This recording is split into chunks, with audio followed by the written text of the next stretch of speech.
নমস্কাৰ প্ৰথমে স্বাগতম জনাইছোঁ মোৰ ইউটিউব চেনেল মেথছাইলৈ আজি আমাৰ আলোচনা কৰিবলগীয়া বিষয়টো হৈছে পাঠ তথ্য সংগ্ৰহ বিচাৰ আৰু উপস্থাপন তোমালোকে সপ্তম শ্ৰেণীতে এই বিষয়ে কিছু কথা শিকি আহিছা যে কেনেকৈ বাৰম্বাৰতা বিভাজন তালিকা প্ৰস্তুত কৰিব লাগে দণ্ডলেখ জৈগিক দণ্ডলেখ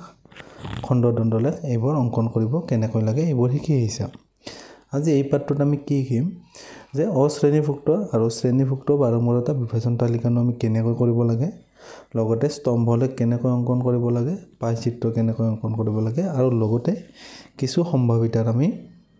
কথা ইয়াতে আলোচনা কৰিম আজি আমি ভিডিঅ'টো আৰম্ভ কৰোঁ প্ৰথমতে আহোঁ তথ্য কি ধৰা তোমালোকৰ শ্ৰেণীত 20 গৰাকী ছাত্ৰ ছাত্ৰী গণিতৰ পৰীক্ষাৰ নম্বৰসমূহ তলত দিয়া ধৰণৰ যদি এনেকৈ দিয়া থাকে আৰু 100 নম্বৰৰ পৰীক্ষা 20 গৰাকী ছাত্ৰ ছাত্ৰী দিয়া থাকে এই কথাখিনিকে আমি কি বুলি ক'ম তথ্য বুলি ক'ম নিশ্চয় তোমালোকে 7ত পাই আহিছে যে তথ্য আমাৰ দুই ধৰণৰ যে প্ৰথমখিনি হ'ব আমাৰ প্ৰথমতে হ'ব আমাৰ প্ৰাথমিক তথ্য প্ৰাথমিক তথ্য কাক কোৱা হ'ব যদি আমি নিজেই কিছুমান তথ্য কালেক্ট কৰি যদি সেইখিনি আমি ইয়াতে লিখোঁ নিজে সেইখিনি হ'ব আমাৰ কি প্ৰাথমিক তথ্য আৰু এটা আছে কি আমাৰ গৌণ তথ্য যিটো আমি ইন্টাৰনেটৰ পৰা নাইবা বাতৰি কাকতৰ পৰা আমি সংগ্ৰহ কৰোঁ সেইখিনিক ক'ব আমাৰ সেকেন্ডাৰী বা গৌণ তথ্য নিশ্চয় তোমালোকে জানা ঠিক আছে এতিয়া ইয়াৰে থকা প্ৰতিটো সংখ্যা আছে প্ৰতিটোকে একোটা কি বুলি কয় পৰ্যবেক্ষণ বুলি কয় যেনে কি হ'ব পাৰে 65 72 83 এই আটাইবোৰকে আমি কি বুলি ক'ম একোটা পৰ্যবেক্ষণ বুলি ক'ম ঠিক আছে তাৰপিছত আছে এই তথ্যখিনি আমি কি তথ্য বুলি ক'ম কেঁচা তথ্য বুলি ক'ম নিশ্চয় তোমালোকে বুজি পাইছা এতিয়া আমি আহোঁ নেক্সট পেজলৈ এতিয়া আগৰ তথ্যখিনি যদি মই সৰুৰ পৰা ডাঙৰলৈ সজাওঁ কি হ'ব আমাৰ এইটো হ'ব যে 26 31 আৰু আটাইতকৈ ডাঙৰটো হ'ব 97 বা 97 এতিয়া ইয়াৰ সৰ্বোচ্চ মান বা সৰ্বনিম্ন মান প্ৰথমতে আমি সৰ্বনিম্ন মান লিখিলোঁ যে সৰ্বনিম্ন মান কি হ'ব যেহেতু আমি সৰুৰ পৰা ডাঙৰলৈ সজাইছোঁ গতিকে সৰ্বনিম্ন মান আমাৰ প্ৰথমতে আছে 26 এটা আমাৰ সৰ্বনিম্ন মান আৰু সৰ্বোচ্চ মান কিমান হ'ব যে 97 ঠিক আছে এতিয়া ইহঁতৰ দুটাৰ পাৰ্থক্য কি হ'ব যে দুটা যদি আমি পাৰ্থক্য লওঁ যে 97 - 26 ইকুৱেল টু কিমান হ'ব 71 আৰু এই 71 টোকে আমি কি বুলি ক'ম পৰিহৰ বুলি ক'ম ঠিক আছে এটা পৰিহৰৰ ডেফিনেশ্যনটো কি হ'ব যে সৰ্বোচ্চ আৰু নিম্ন ঠিক আছে সৰ্বনিম্ন মান দুটাৰ পাৰ্থক্যখিনিকে আমি কি ক'ম তথ্যখিনিৰ পৰিহৰ বুলি ক'ম নিশ্চয় তোমালোকে ধৰিব পাৰিছা এতিয়া আমি আহোঁ নেক্সট পেজলৈ এতিয়া তোমালোকৰ অন্য এটা উদাহৰণ লৈছোঁ যে ধৰা হ'ল তোমালোকৰ শ্ৰেণীত 40 গৰাকী ছাত্ৰ ছাত্ৰী আছে তাৰে 10 নম্বৰৰ পৰীক্ষা এটা হৈছে আৰু সিহঁতে পোৱা নম্বৰসমূহ এইসমূহ ঠিক আছে এতিয়া এই নম্বৰকেইটাক যদি আমি সৰুৰ পৰা ডাঙৰলৈ সজাওঁ কি হ'ব ইয়াতে 1 1 1 1 2 2 মই এনেকৈ সজাইছোঁ যে 1 টো বহুবাৰ লিখিছোঁ 2 টো বহুবাৰ লিখিছোঁ ঠিক তেনেকৈ ঠিক আছে কি আছে মই লিখি লৈছোঁ ঠিক আছে এতিয়া এই তথ্যখিনিৰ সৰ্বোচ্চ মান আমাৰ কিমান হ'ব 10 মানে যেহেতু 10 নম্বৰৰ পৰীক্ষা 1 পৰা 10 লৈকে লিখিম তাৰ মানে এই তথ্যখিনিৰ চলক হ'ব কি যে 1 পৰা 10 লৈকে ঠিক আছে 1 পৰা 10 লৈকে আমি যিবিলাক নাম্বাৰ থাকিব মানে সেই নাম্বাৰবিলাকক কি বুলি ক'ম চলক বুলি ক'ম ঠিক আছে এই তথ্যখিনিৰ ক্ষেত্ৰত তাৰ মানে পৰীক্ষাত লাভ কৰা নম্বৰসমূহ আমি তথ্য বুলি ক'ম ঠিক আছে এতিয়া এইখিনিক যদি মই বাৰম্বাৰতাত আমি বহুৱাব খোজোঁ ফাৰ্ষ্ট আমি কি লিখিম যে পৰীক্ষাত লাভ কৰা নম্বৰ ঠিক আছে তাৰপিছত আমি কি দিম দাগ চিহ্ন দিম যে প্ৰতিটো সংখ্যাৰ এগেইনষ্টত আমি দাগ চিহ্ন দিব লাগে ঠিক আছে তাৰপিছত আমি কি লিখিম বাৰম্বাৰতা তাৰপিছত আমি লিখিম সঞ্চয় বাৰম্বাৰতা ঠিক আছে এতিয়া প্ৰথমতে চোৱা যাওক যে পৰীক্ষাত লাভ কৰা নম্বৰসমূহ কি হ'ব পাৰে যে এজনে 1 পাব পাৰে 2 পাব পাৰে 3 পাব পাৰে ঠিক আছে এনেকৈ কিমানলৈকে পাব পাৰে 10 লৈকে পাব পাৰে এতিয়া ওপৰত লক্ষ্য কৰিলে দেখা পাবা যে এক কেইটা আছে যে তোমালোকে কি কৰিবা যেতিয়া এই নাম্বাৰসমূহ গণিবা তোমালোকে এনেকৈ চিন দি যাবা যেনেকৈ 1ত এটা চিন দিলা আৰু 1 এটা আৰু 1 এটা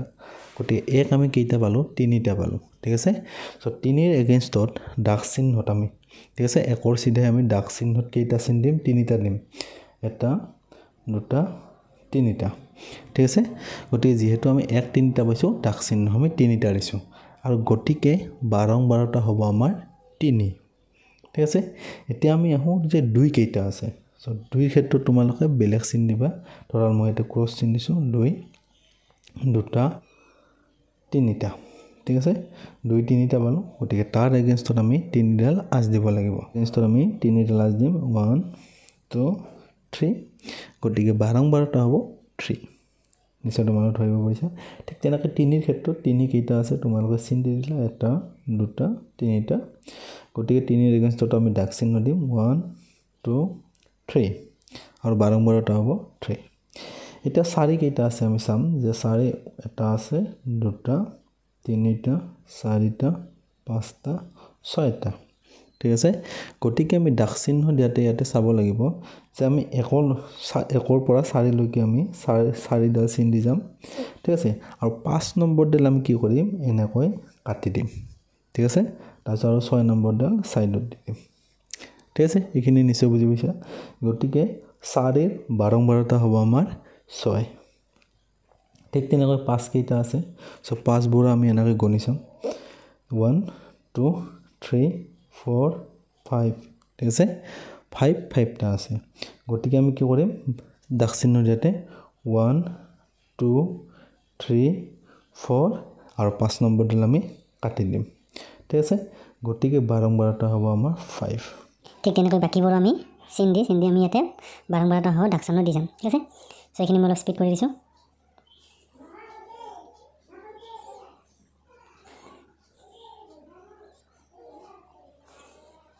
ঠিক আছে এইখিনি হৈ গ'ল এতিয়া সঞ্চয় 12টা আমি কেনেকৈ উলিয়াম যে সঞ্চয় 12টা উলিয়ালে আমাৰ কি হ'ব কিছুমান কোৱেশ্চনৰ এনসাৰ দিয়াত আমাৰ সুবিধা হ'ব যেনে কেনেকুৱা কোৱেশ্চন যে মই যদি কওঁ যে 5তকৈ কম নম্বৰ পোৱা ছাত্ৰ ছাত্ৰীৰ সংখ্যা তেতিয়া আমি কি ল'ব লাগিব যে 5তকৈ কম পোৱা তেতিয়াহ'লে আমি কি চাব লাগিব 4 পোৱা 3 পোৱা 2 পোৱা 1 পোৱা গোটেইকেইটা আমি যোগ কৰিব লাগিব কিন্তু যদি আমি সঞ্চয় 12টা উলিয়াও তেতিয়াহ'লে আমি লগতে এনসাৰ দিব পাৰিম কেনেকৈ যে সঞ্চয় 12টাৰ কাৰণে আমি কি ল'ম প্ৰথম 12টাটো লিখি ল'ম ঠিক আছে তাৰ পিছত 2 ৰ যেটো 12টা আছে প্ৰথম 12টাৰ লগত যোগ কৰি আমি ইয়াতে লিখি দিম 3 যোগ 3 আমাৰ 6 এতিয়া আমি কি কৰিম যে 6 ৰ লগত 3 ৰ যেটো 12টা আছে হেতু আমি লিখি দিম যে 9 ঠিক আছে ঠিক তেনেকৈ 9 ৰ লগত আমি যোগ কৰিম 6 তাৰ পিছত আমি 15 হ'ব 15 ৰ লগত যোগ কৰিম 5 ঠিক আছে তাৰপিছত 5 ৰ লগত যোগ কৰিম আমি আৰু 5 25 হ'ব ঠিক আছে ঠিক তেনেকৈ 25 ৰ লগত যোগ কৰিম 6 6 লগত যোগ কৰিলে আমাৰ 31 হ'ব আৰু 31 ৰ লগত যেতিয়া আমি 3 যোগ কৰিম 34 34 হ'ব আৰু 34 ৰ লগত 4 যোগ কৰিলে আমাৰ হ'ব 38 আৰু 38 ৰ লগত 2 যোগ কৰিলে আমাৰ 40 এটা আমাৰ এটো শুদ্ধ হৈছে না ভুল হৈছে না আমি কেনে গম পাম যদি সঞ্চয় 12টা আমাৰ যিমানজন মুঠ ছাত্ৰ ছাত্ৰী দিয়া আছে হেতুৰ সমান পাব লাগিব ঠিক আছে মুঠ ছাত্ৰ ছাত্ৰী আমাৰ দিয়া আছে 40 জন গতিকে ইয়াতে আমি 40 পাইছো তাৰ মানে আমাৰ উত্তৰটো শুদ্ধ হৈছে গতিকে আমাৰ উত্তৰ দিয়াত কি সুবিধা হ'ব মই কি কৈছিলো যে 5তকৈ কম পোৱা 5তকৈ কম নম্বৰ পোৱা ছাত্ৰ ছাত্ৰীৰ সংখ্যা তোমালোকে কি কৰিবা 5ৰ ওপৰত কি আছে 4 গতিকে 15 তোমালোকে গমে পাইছা যে 4 সিধাই কি আছে 15 আছে গতিকে 5তকৈ কম পোৱা ছাত্ৰ ছাত্ৰীৰ সংখ্যা কিমান হ'ব 15 জন হ'ব ঠিক আছে ঠিক তেনেকৈ সঞ্চয় 12টাৰ সহায়ত আমি কি উলিয়াব পাৰো কিছুমান কোৱেশ্চন আমি অতি সহজে কৰিব পাৰো ঠিক আছে